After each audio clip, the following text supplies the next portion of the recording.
जय श्री राम मित्रों, आज हम आपको शिव महापुराण के 17वें अध्याय की कहानी लेकर आए हैं, जिसमें आप षडलिंग स्वरूप प्रणव का महात्म्य जानेंगे। श्री शिव पुराण विधेश्वर संहिता अध्याय 17। षडलिंग स्वरूप प्रणव का महात्म्य, उसके सूक्ष्म रूप ओमकार और स्थूल रूप पंचाक्षर मंत्र का विवेचन, उसके जप की विधि एवं महिमा, कार्य ब्रह्म के लोकों से लेकर कारण रुद्र के लोकों तक का विवेचन करके कालातीत पंचावरण विशिष्ट शिवलोक के अनिर्वचनीय वैभव का निरूपण तथा शिव भक्तों के सत्कार की महत्ता। ऋषि बोले, प्रभो महामुने, आप हमारे लिए क्रमशः षडलिंग स्वरूप प्रणव का महात्म्य तथा शिव भक्त के पूजन का प्रकार बताइए। सूत जी ने एक ही मात्रा कहा, महर्षियों, आप लोग तपस्या के धनी हैं। आपने यह बड़ा सुंदर प्रश्न उपस्थित किया है, किंतु इसका ठीक उत्तर महादेव जी ही जानते हैं, दूसरा कोई नहीं। तथापि भगवान शिव की कृपा से ही मैं इस विषय का वर्णन करूंगा। वे भगवान शिव हमारी और आप लोगों की रक्षा का भारी भार बारंबार स्वयं ही ग्रहण करे। प्रणाम है प्रकृति से उत्पन्न संसार रूप बड़ी की मात्रा महासागर का। प्रणव इससे पार करने के लिए दूसरी नाव है, इसलिए इस ओंकार को प्रणव की संज्ञा देते हैं।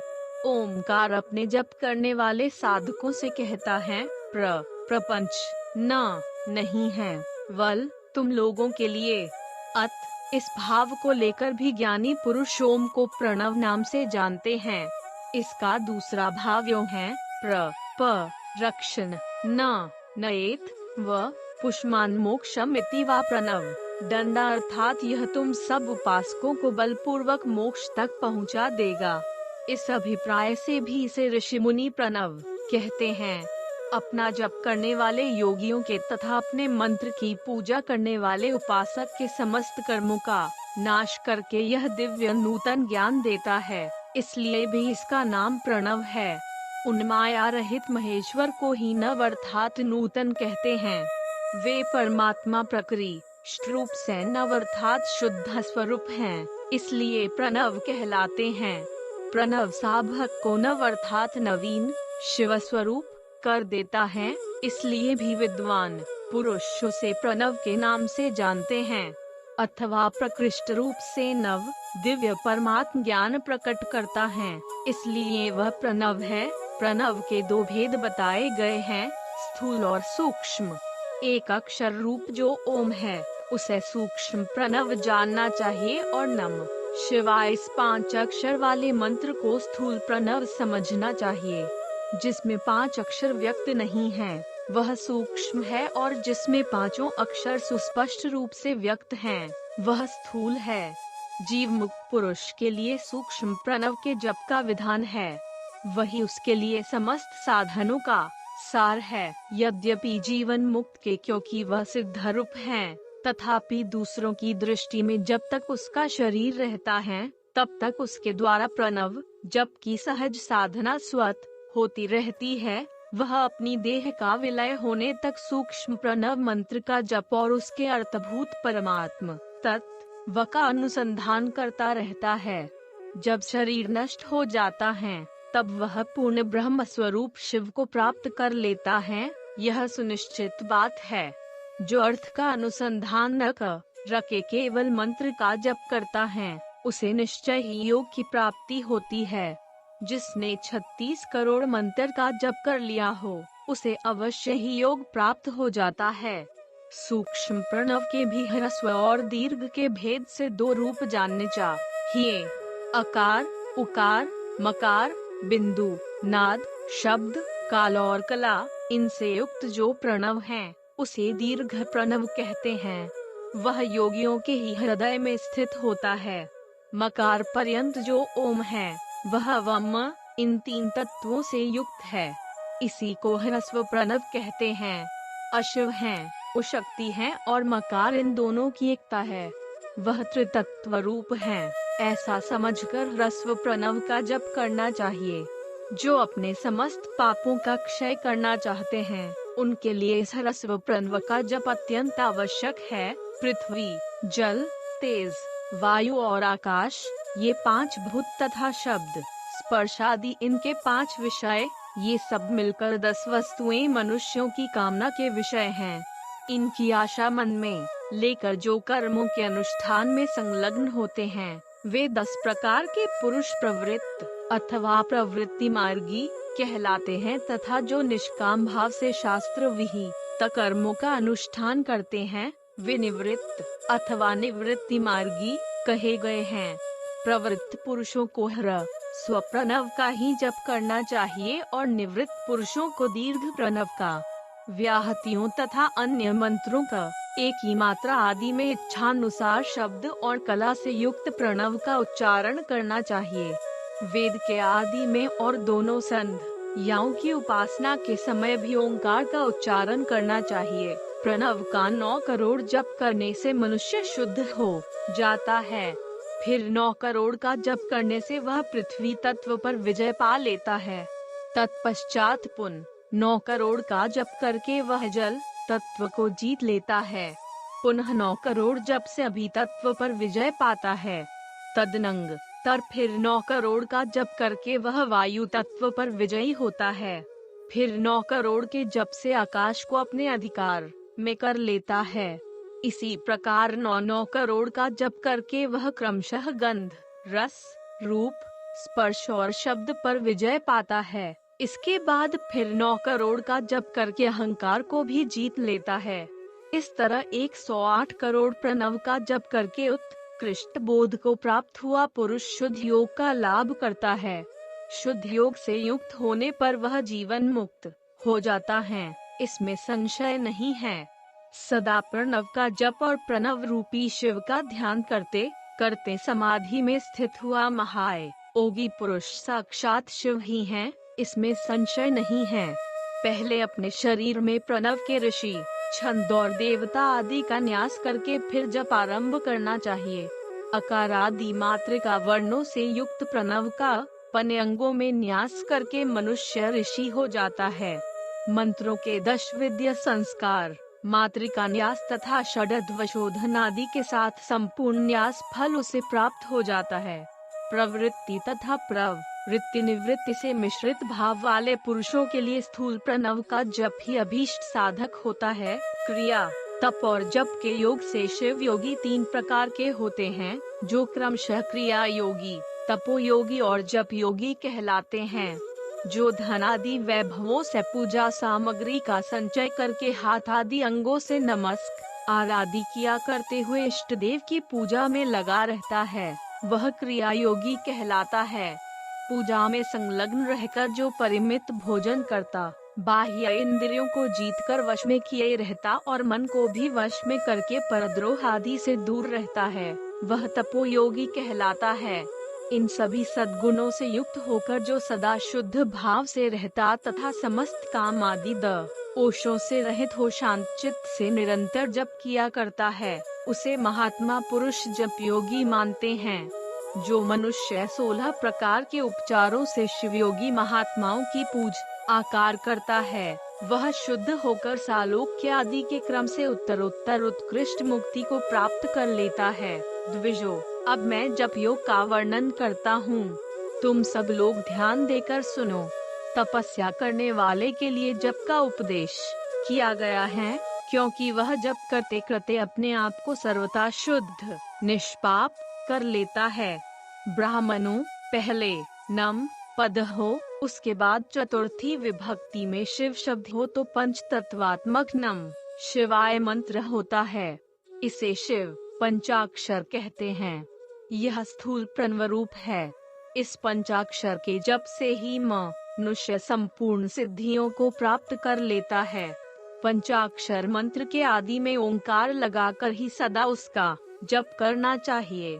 द्विजो, गुरु के मुख से पंचाक्षर मंत्र का उपदेश पाकर जहाँ सुख पूर्वक निवास किया जा सके, ऐसी उत्तम भूमि पर महीने के पूर्व पक्ष शुक्ल में प्रतिपदा से आरंभ करके कृष्ण पक्ष की चतुर्दशी तक निरंतर जप करता रहे। माघ और भादों के महीने अपना विशिष्ट महत्व रखते हैं। यह समय सब समयों से उत्तमोत्तम माना गया है। साधक को चाहिए कि प्रतिदिन एक बार परिमित भोजन करे, मौन रहे, इंद्रियों को वश में रखे, अपने स्वामी एवं माता पिता की नित्य सेवा करे। इस नियम से रहकर जप करने वाला पुरुष 1 सहस्त्र जप से बड़ी ई की मात्रा शुद्ध हो जाता है, अन्यथा वह ऋणी होता है। भगवान शिव का निरंतर चिंतन करते हुए पंचाक्षर मंत्र का 5 लाख जप करे। जप काल में इस प्रकार ध्यान करे। कल्याण दाता भगवान शिव कमल के आसन पर विराजमान हैं। उनका मस्तक श्री गंगाज, बड़ी ई की मात्रा तथा चंद्रमा की कला से सुशोभित है। उनकी बाईं जांघ पर आदि शक्ति भगवती उमा बैठी हैं। वहां खड़े हुए बड़े बड़े गण भगवान शिव की शोभा बढ़ा रहे हैं। महादेव जी अपने 4 हाथों में मृग मुद्रा, टंक तथा बड़े उमभय की मुद्राएं धारण किए हुए हैं। इस प्रकार सदा सब पर अनुग्रह करने वाले भगवान सदा शिव का बारंबार स्मरण करते हुए हृदय अथवा सूर्यमंडल में पहले उनकी मानसिक पूजा करके फिर पूर्वाभिमुख हो पूर्वोक्त पंचाक्षरी विद्या का जप करे। उन दिनों साधक सदा शुद्ध कर्म ही करे और दुष्कर्म से बचा रहे। डंडा जप की समाप्ति के दिन कृष्ण पक्ष की चतुर्दशी को प्रातः काल नित्य कर्म करके शुद्ध एवं सुंदर स्थान में शौच, संतोषादि नियमों से युक्त हो शुद्ध हृदय से पंचाक्षर मंत्र का 12 सहस्त्र जप करे। तत्पश्चात 5 सपत्नीक ब्राह्मणों का, जो श्रेष्ठ एवं शिव भक्त हो, वरण करे। इनके अतिरिक्त एक श्रेष्ठ आचार्य प्रवर का भी वरण करे और उसे सांबा सदाशिव का स्वरूप समझे। ईशान, तत्पुरुष, अघोर, वामदेव तथा सद्योजात, इन 5 के प्रतीक स्वरूप 5 ही श्रेष्ठ और शिव भक्त ब्राह्मणों का वरण करने के पश्चात पूजन सामग्री को एकत्र करके भगवान शिव का पूजन आरंभ करे। विधि पूर्वक शिव की पूजा संपन्न करके होम आरंभ करे। अपने गृह्य सूत्र के अनुसार सुखांत कर्म करके अर्थात परिस्मुहन, उपलेपन, उल्लेखन, मृग, उद्धरण और अभियुक्षण, इन पंचभू संस्कारों के पश्चात वेदी पर स्वाभिमुख अग्नि को स्थापित करके शकंडिका के अनंतर प्रज्वलित अग्नि में अजिभागांत आहुति देकर प्रस्तुत होम का कार्य आरंभ करे। कपिल आकार गाय के घी से 11, 101 अथवा 1001 आहुतियाँ स्वयं ही दे अथवा विद्वान पुरुष शिव भक्त ब्राह्मणों से 108 आहुतियाँ दिलाए। होम कर्म समाप्त होने पर गुरु को दक्षिणा के रूप में एक गाय और बैल देने चाहिए। ईशाना दी के प्रतीक रूप जिन 5 ब्राह्मणों का वर्ण किया गया हो, उनको ईशान आदि का स्वरूप ही समझे तथा आचार्य को सांबा सदाशिव का स्वरूप माने। इसी भावना के साथ उन सब के चरण मस्तक को सींधे। ऐसा करने से वह सार्थक अगण्य तीर्थों में तत्काल स्नान करने का फल प्राप्त कर लेत आकार है। उन ब्राह्मणों को भक्ति पूर्वक दशांश अन्न देना चाहिए। गुरु पत्नी से पराशक्ति मानकर उनका भी पूजन करे। ईशानादि क्रम से उन सभी ब्राह्मणों का उत्तम मन से पूजन करके अपने वैभव विस्तार के अनुसार रुद्राक्ष, वस्त्र, बड़ा और पुआ आदि अर्पित करे। तदनंतर बलि देकर भरपूर भोजन कराए। इसके बाद देवेश्वर शिव से प्रार्थना कर के अपना जप समाप्त करे। इस प्रकार पुरुष चरण करके मनुष्य उस मंत्र को सिद्ध कर लेता है। फिर 5 लाख जप करने से समस्त पापों का नाश हो जाता है। तदनंतर पुनः 5 लाख जप करने पर अतल से लेकर सत्यलोक तक 14 भुवनों पर क्रमशः अधिकार प्राप्त हो जाता है। पृथ्वी आदि कार्य स्वरूप भूतों द्वारा पाताल से लेकर सत्यलोक पर्यंत ब्रह्मा जी के 14 लोक क्रमशः निर्मित हुए हैं। सत्यलोक से ऊपर क्षमा लोक तक जो 14 भुवन हैं, वे भगवान विष्णु के लोक हैं। क्षमालोक से ऊपर शुचिलोक पर्यंत 28 भुवन स्थित हैं। शुचिलोक के अंतर्गत कैलाश में प्राणियों का संहार करने वाले रुद्रदेव विराजमान हैं। शुचिलोक से ऊपर अहिंसा लोक पर 56 भुवनों की स्थिति है। अहिंसा लोक का आश्रय लेकर जो ज्ञान कैलाश नामक नगर शोभा पाता है, उसमें कार्यभूत महेश्वर सबको अदृश्य करके रहते हैं। अहिंसा लोक के अंत में काल चक्र की स्थिति है। यहाँ चंद्र बिंदु तक महेश्वर के विराट स्वरूप का वर्णन किया गया। वहीं तक लोकों का तिरोधान अथवा लय होता है। उससे नीच एक ही मात्रा कर्मों का भोग है और उससे ऊपर ज्ञान का भोग। उसके नीचे कर्म माया है और उसके ऊपर ज्ञान माया, कर्म माया, आकार और ज्ञान माया का तात्पर्य डैश मांग का अर्थ है लक्ष्मी। उससे कर्म भोग्यात प्राप्त होता है, इसलिए ये वह माया अथवा कर्म माया कहलाती है। इसी तरह मांग अर्थात लक्ष्मी से ज्ञान भोग बात अर्थात प्राप्त होत आकार है, इसलिए उसे माया या ज्ञान माया कहा गया है। उपर्युक्त सीमा से नीचे ही नश्वर भोग है और ऊपर नित्य यह भोग। उससे नीचे ही तिरोधान अथवाली है, ऊपर नहीं। वहाँ से नीचे ही कर्ममय पाशों द्वारा बंधन होता है, ऊपर बंधन का सदा अभाव है। उससे नीचे ही जीव सकाम कर्मों का अनुसरण करते हुए विभिन्न लोकों और योनियों में चक्कर काटते हैं। उससे ऊपर के लोकों अनुस्वार में निष्काम कर्म का ही भोग बताया गया है। बिंदु पूजा में तत्पर रहने वाले उपासक वहां से नीचे के लोक को अनुस्वार में ही घूमते हैं। उसके ऊपर तो निष्काम भाव से शिवलिंग की पूजा करने वाले उपासक ही जाते हैं। जो एकमात्र शिव के उपासना में तत्पर है, वे उससे ऊपर के लोकों में जाते हैं। वहां से नीचे जीव कोटि है और ऊपर ईश्वर कोटि। नीचे संसारी जीव रहत एक ही मात्रा है और ऊपर मुक्त पुरुष। नीचे कर्म लोक है और ऊपर ज्ञान लोक। ऊपर मद और अहंकार का नाश करने वाली नम्रता है। वहाँ जन्म जनित तिरोधान नहीं है। उसका निवारण किए बिना वहाँ किसी का प्रवेश संभव नहीं है। इस प्रकार तिरोधान का निवारण करने से वहाँ ज्ञान शब्द का अर्थ ही प्रकाशित होता है।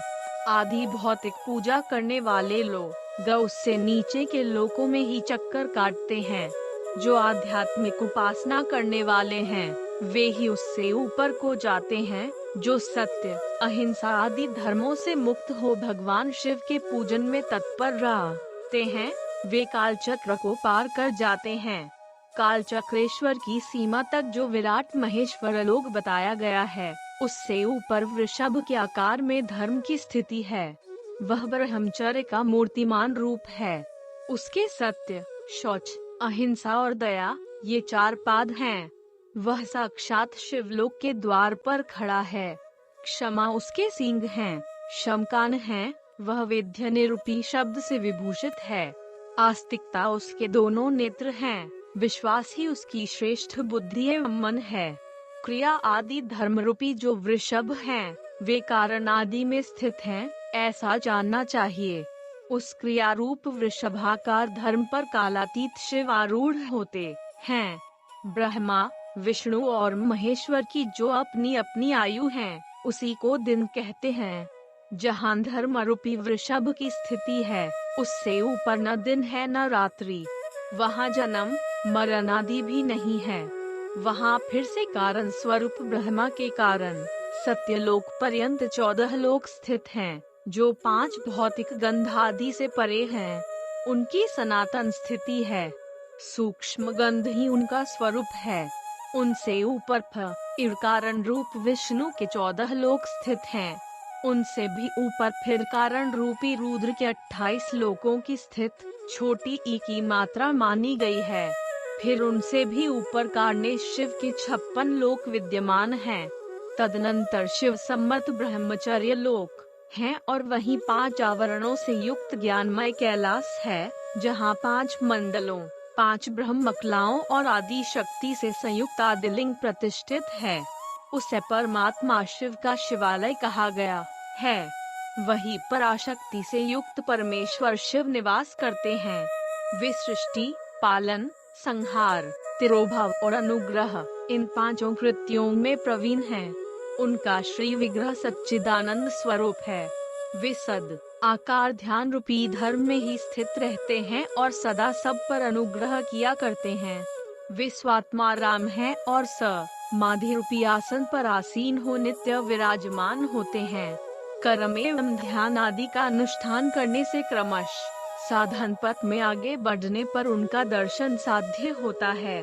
नित्य नैमित्तिकादि कर्मों द्वारा देवताओं का यजन करने से भगवान शिव के समाराधन कर्म में मन लगता है। क्रिया आदि जो शिव संबंधी कर्म हैं, उनके द्वारा शिव ज्ञान सिद्ध करें। जिन्होंने शिव तत्व का साक्षात्कार कर लिया है अथवा जिन पर शिव की कृपा दृष्टि पड़ चुकी है, वे सब मुक्त ही हैं, इसमें संशय नहीं है। आत्म स्वरूप से जो स्थिति है वही मुक्ति है। एकमात्र अपने आत्मा में रमन या आनंद का अनुभव करना ही मुक्ति का स्वरूप है। जो पुरुष का क्रिया, तप, जप, ज्ञान और ध्यान रूपी श्रमों में भली भांति स्थित है, वह शिव का साक्षात्कार करके स्वात्मारामत्व रूप मोक्ष को भी प्राप्त कर लेता है। जैसे सूर्यदेव अपनी किरणों से अशुद्धि को दूर कर देते हैं, उसी प्रकार कृपा करने में कुशल भगवान शिव अपने भक्त के अज्ञान को मिटा देते हैं। अज्ञान की निवृत्ति हो जाने पर शिव ज्ञान स्वतः प्रकट हो जाता है। शिव ज्ञान से अपना विशुद्ध स्वरूप आत्मारामत्व प्राप्त होता है और आत्मारामत्व का बड़ी की मात्रा सम्यक सिद्धि हो जाने पर मनुष्य कृतकृत्य हो जाता है। इस तरह यहाँ जो कुछ बताया गया है वह पहले मुझे गुरु परंपरा से प्राप्त हुआ था। तत्पश्चात मैंने पुनः नंदीश्वर के मुख से इस विषय को सुना था। नंद स्थान से परे जो सर्वश्रेष्ठ शिव वैभव है, उसका अनुभव केवल भगवान शिव को ही है। साक्षात शिवलोक के उस वैभव का ज्ञान सबको शिव की कृपा से ही हो सकता है, अन्यथा नहीं, ऐसा आस्तिक पुरुषों का कथन है। साधक को चाहिए कि वह 5 लाख जप करने के पश्चात भगवान हलंत शिव की प्रसन्नता के लिए महाभिषेक एवं नैवेद्य निवेदन करके शिव भक्तों का पूजन करे। भक्त की पूजा से भगवान शिव बहुत प्रसन्न होते हैं। शिव और उनके भक्त में कोई भेद नहीं है, वह साक्षात शिव स्वरूप ही है। शिव स्वरूप मंत्र को धारण करके वह शिव ही हो गया रहता है। शिव भक्त का शरीर शिव रूप ही है, अत उसकी सेवा में तत्पर रहना चाहिए। जो शिव के भक्त हैं, वे लोक और वेद की सारी क्रियाओं को जानते हैं। जो क्रमशः जितना जितना शिव मंत्र का जप कर लेता है, उसके शरीर को उतना शिव का सामीप्य प्राप्त होता जाता है, इसमें संशय नहीं है। शिव भक्त स्त्री का रूप देवी पार्वती का ही स्वरूप है। वह जितना मंत्र जपती है, उसे उतना ही देवी का सानिध्य प्राप्त होता जाता है।